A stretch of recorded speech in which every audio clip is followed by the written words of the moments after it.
Miss Gardner, over here. You hear me? What do you think of the rumors?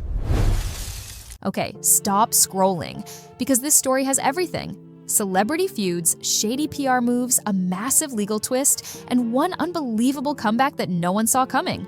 We're talking Ryan Reynolds, Blake Lively, Johnny Depp, and the Golden Globes, all tangled in one chaotic web. And by the end, you'll see exactly who's playing who. You won't believe what's unfolding in this Hollywood storm: connections, betrayals, and a twist that no one saw coming. This one comes straight from Stephanie Jones, who used to represent Justin Bald as his publicist. She's practically shaking right now, and it's pretty clear what she's trying to pull. Honestly, I've been waiting for something like this. It's the kind of Hollywood mess that's too wild not to talk about. So, yesterday was Ryan's birthday, and of course, I had to see who showed up to wish him well. And guess what? Johnny Depp is officially back. Yep, it looks like he just signed a new deal with a major studio. But before we get to that, we also need to talk about the Golden Globes, because the latest scheme from that show might just blow your mind. Oh, and wait till you hear how badly Kevin Federline's new book is tanking. Not to mention, Hugh Jackman is apparently calling out a snake in his inner circle, and no, it's not Ryan Reynolds. Anyway, as I said, it was Ryan Reynolds' birthday yesterday, and I was curious if Blake would publicly congratulate her husband. You'd think that would be natural, right? The two of them always post something witty for each other's birthdays. Playful, funny, just classic Ryan and Blake stuff. But this year, nothing. Fans were already surprised back in August when Ryan didn't wish her a happy birthday, and now it's Blake's turn to stay silent. So over breakfast, I asked Magnus, "What do you think this means?" And he just said, "Maybe they're too busy." Seriously?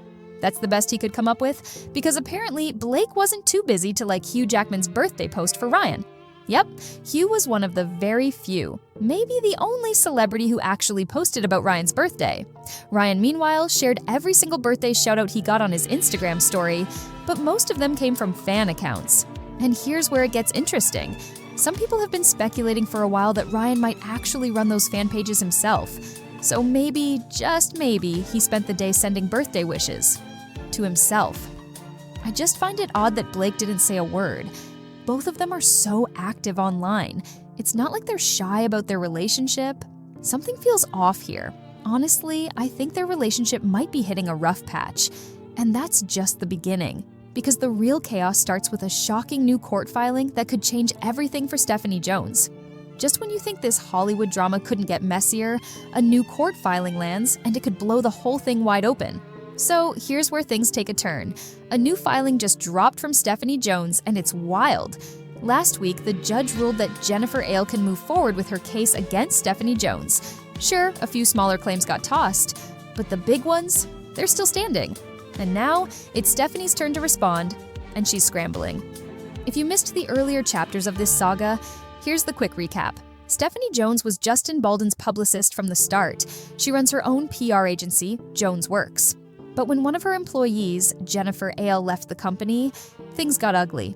Stephanie took Jennifer's phone and allegedly handed it off to Blake Lively's team through a company owned by Ryan Reynolds. Yes, you heard that right. And now, that decision might come back to destroy her. She's completely cornered herself, and whatever happens next, she's not walking away clean. Now that Jennifer Aile's case is moving ahead, she's about to get access to everything in Discovery, all of Stephanie's communications with Van Zandt and Blake Lively's team. That's why this new filing from Stephanie feels so desperate. She's trying to paint Jennifer as the bad guy, saying Jennifer acted unethically, that she was running her own smear campaign against Blake without Stephanie's knowledge, which is a stretch, considering Jennifer worked for her. If Jennifer wins, Stephanie could face real consequences, possibly even criminal charges. So, in this filing, Jones Works is trying to push all the blame onto someone else. They won't say who that someone is, but they're clearly trying to make it anyone but themselves. And here's the twist that makes it all so ironic. If Jones Works is found responsible for Jennifer's actions, they'll have to pay her legal fees, which means it's not in their best interest for Blake Lively to win. Because if Blake wins, that bill is going to be enormous. But if Blake loses, then Stephanie has to admit that Jennifer didn't do anything wrong, and that their whole story about a smear campaign was a lie. Either way, Jones Works loses. To make things even more ridiculous, they're accusing Jennifer of having unclean hands. That's their actual phrase. Meanwhile, they're the ones who took her phone and handed it to the opposing side. How can they talk about ethics when they pulled a move like that? Jones Works keeps bragging about their big-name clients, but the second they get called out, suddenly their employees act independently and they had nothing to do with it. It's laughable. And now they're saying Jennifer hasn't been harmed. Really? They trashed her reputation, buried her in legal debt, and wrecked her career. That's not no harm done. That's character assassination. So, here's the bottom line. Stephanie Jones is stuck in a catch-22. If Blake wins, she has to pay. If Blake loses, she has to admit she lied. No matter how you look at it, Stephanie comes out losing. But just when you think this PR nightmare couldn't get worse for her, another move from Ryan Reynolds hits the headlines. And it's almost too perfectly timed. Just when Stephanie Jones's situation hits rock bottom, Ryan Reynolds suddenly pops up with a good deed that feels a little too convenient. Right after that legal mess started heating up, Ryan Reynolds pulled one of his classic PR stunts. And honestly, it couldn't have been more predictable. In the middle of all this chaos, headlines suddenly appeared about Ryan donating money to a child who needed surgery. Now, before anyone gets the wrong idea, helping a child in need is obviously a good thing. But with Ryan, the timing always seems too perfect. Every time there's negative press or some controversy surrounding him or Blake, a story like this magically surfaces. It's the same pattern over and over. This time, the BBC covered it, saying Ryan donated £10,000 to a child in the US who needed medical treatment. Which sounds generous, but let's be real. For Ryan Reynolds, that's like bus fare. It's nothing. He could have given far more if this was really about compassion and not PR optics. And it's not even the first time. Every time there's a leak or a scandal, from court documents to media stories, he swoops in with another charity headline. It's a distraction tactic, and it works every time. But at this point, it's become too obvious. And while Ryan's polishing his public image, another Hollywood name is facing some serious backlash. Kevin Federline's tell-all book just crashed and burned in the most poetic way possible. When you try to profit off someone else's pain, karma usually shows up right on schedule, and that's exactly what happened to Kevin Federline.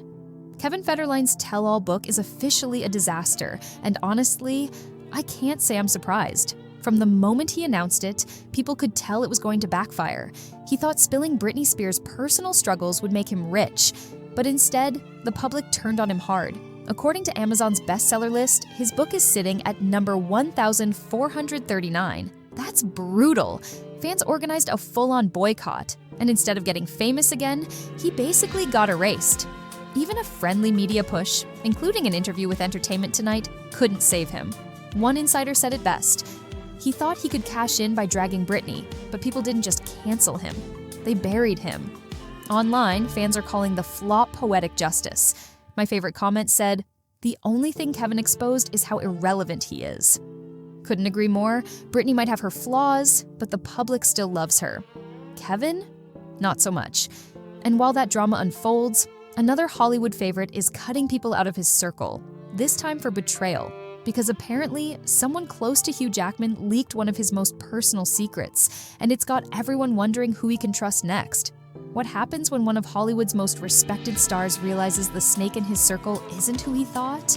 Hugh Jackman just found out the hard way. So, according to new reports, Hugh Jackman is furious after discovering that someone close to him leaked details about his secret romance with Sutton Foster. Apparently, this was someone he completely trusted, someone from his inner circle, and that betrayal hit hard. The leak came straight from his own team. A longtime choreographer friend, someone Hugh had known for years, allegedly passed the story to the press through his own publicist. Think about that. A person you've worked with, shared big career moments with, turning around and selling you out. That's cold. An insider said Hugh and Sutton were extremely discreet during The Music Man. Hardly anyone even knew they were close. But one of those few trusted people saw an opportunity and cashed in. And now that person's out of Hugh's life for good?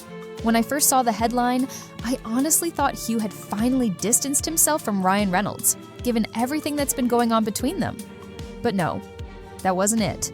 Still, you can't help but wonder if this will make him rethink who he keeps around. Because while Hugh's cutting ties, someone else is making a major comeback. And it's none other than Johnny Depp, stepping back into the Hollywood spotlight in a way no one saw coming.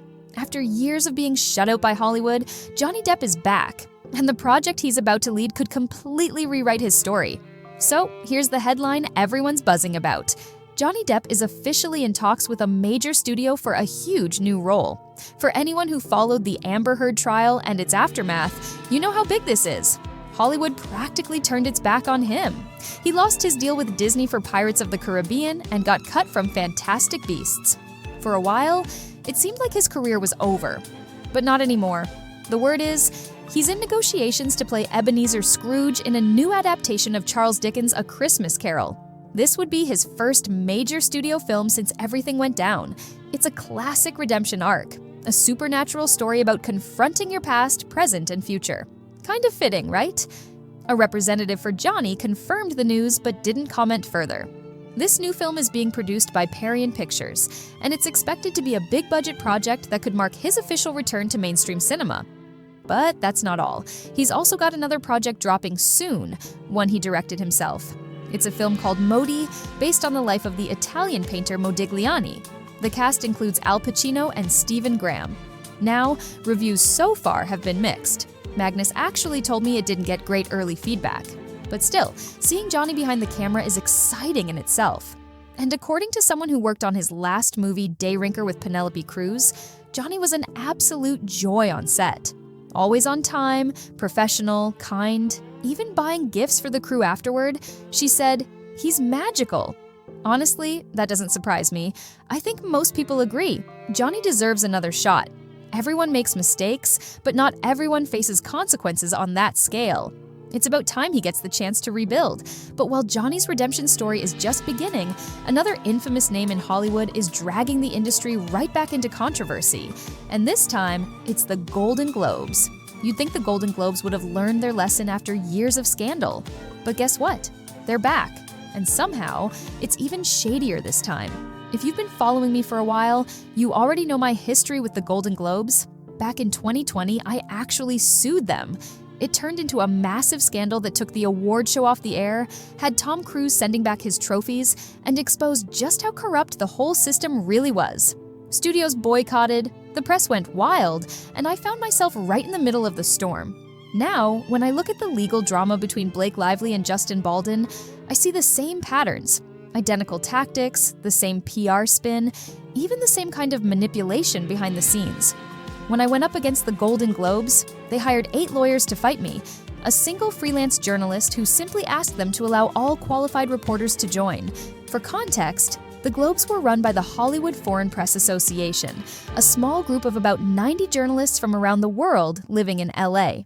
The problem was, many weren't even working journalists. They just enjoyed the perks. Free trips, celebrity access, fancy dinners. Publicists would literally parade stars in front of them. I remember being there with Magnus before they kicked him out because of me. I saw it up close. "Hey, want to meet Lady Gaga? Want a selfie with JLO? Leonardo's over there. Go say hi." It was a circus dressed up as an award show. At first it was fascinating, but soon it became clear. It was rotten to the core. I've talked about this before in past videos, and I'll link those if you want the full breakdown. What they did to me and Magnus was unbelievable. Anyway, fast forward to now. The Golden Globes were eventually sold to billionaire Todd Boehly after their reputation tanked. The members got a payout and cushy job guarantees for several years. And now, they're back on TV under new management. But the games haven't changed. Their latest stunt? They're adding a brand new category for the 2026 Golden Globes. Best Podcast. Sounds progressive, right? Until you dig deeper. According to a recent Independent article, the category includes big names like Tucker Carlson, Candace Owens, Megyn Kelly, Ben Shapiro, and Theo Vaughn. But here's the catch. It's just one category. No most entertaining, no most educational, nothing like that. Just Best Podcast. No most entertaining, no most educational, nothing like that. Just Best Podcast. So how do you even judge that fairly? And here's where it gets even sketchier. A lot of the new Golden Globe members they added after my lawsuit are based all over the world. Some of them barely speak English. How are they supposed to judge English language podcasts? It's absurd. But that's not even the biggest red flag, because what's happening behind the scenes with these nominations is a money grab so blatant it could put the Globes right back in the hot seat. Think Hollywood's award shows are about talent and merit? Think again. What's happening behind the scenes at the Golden Globes will make you question everything. So here's where it gets crazy. The same company that now owns the Golden Globes, Penske Media, is reportedly offering marketing packages to podcast creators who get nominated. These packages start at $75,000. Yes, you heard that right. $75,000 just to promote your podcast to the people who vote on the awards. According to a report from Status that The Independent cited, some of the nominees have already been approached with this offer. Penske Media, by the way, doesn't just own the Golden Globes. They also own Variety, Rolling Stone, Deadline Hollywood, Billboard, and The Hollywood Reporter. So basically, the same company that's running the awards also controls the media outlets that cover them. That's a massive conflict of interest. Here's what this means in practice. If you're nominated, you can pay tens of thousands of dollars to be featured in one of their magazines. They'll give you glowing coverage, social media promotions, maybe even a trophy ceremony write-up. Sure, there'll be a tiny sponsored label buried somewhere, but the whole thing is dressed up to look like legitimate press coverage. It's all about image and influence. Penske is essentially saying, if you can pay, we'll make you look like a star. And that's why this move feels so hypocritical. Hollywood loves to talk about diversity, integrity, and fairness, but behind the scenes, it's just business as usual. When I sued the Golden Globes, they pretended they were going to change, that they'd be more inclusive, more ethical. Instead, they replaced one kind of corruption with another. They traded old-school favoritism for corporate greed. Now it's billionaires running the show instead of journalists, but the results are the same. Even more ridiculous, nominees reportedly have to pay a $500 submission fee just to confirm their nomination before the October 31st deadline. So you're literally paying to play. It's no longer about celebrating creativity, it's about who can afford the spotlight. Hollywood will spin it as progress, but it's not. It's just another glossy illusion sold to the highest bidder. And with that, it's hard not to wonder, if this is what goes on behind closed doors at the Golden Globes, what else are they hiding about how this industry really works? Every twist in this story leads back to one thing. In Hollywood, nothing is ever as it seems. From Stephanie Jones' legal nightmare to Ryan Reynolds' carefully timed good deeds, Kevin Federline's book crash, Hugh Jackman's betrayal, Johnny Depp's comeback, and now the Golden Globes' latest money grab, it's all part of the same pattern. Fame, power, and reputation are the real currency here. Everyone's protecting their image, spinning their version of the truth, and trying to stay one headline ahead. The entertainment world loves to sell a clean narrative, but peel back a single layer and you see the chaos underneath. PR cover-ups, hidden deals, people turning on each other to save themselves. The real drama isn't on the red carpet. It's in the boardrooms, court filings, and those secret group chats no one's supposed to talk about. Hollywood always pretends to move forward, but stories like these remind us how easily old habits come back dressed as new beginnings. It's a cycle. One scandal fades, another takes its place, and the same names always find a way to stay in the spotlight. So if you thought this was the end of the story, think again, because in this town there's always another twist waiting just around the corner. And trust me, you'll want to stick around for what's coming next. The next reveal could change everything.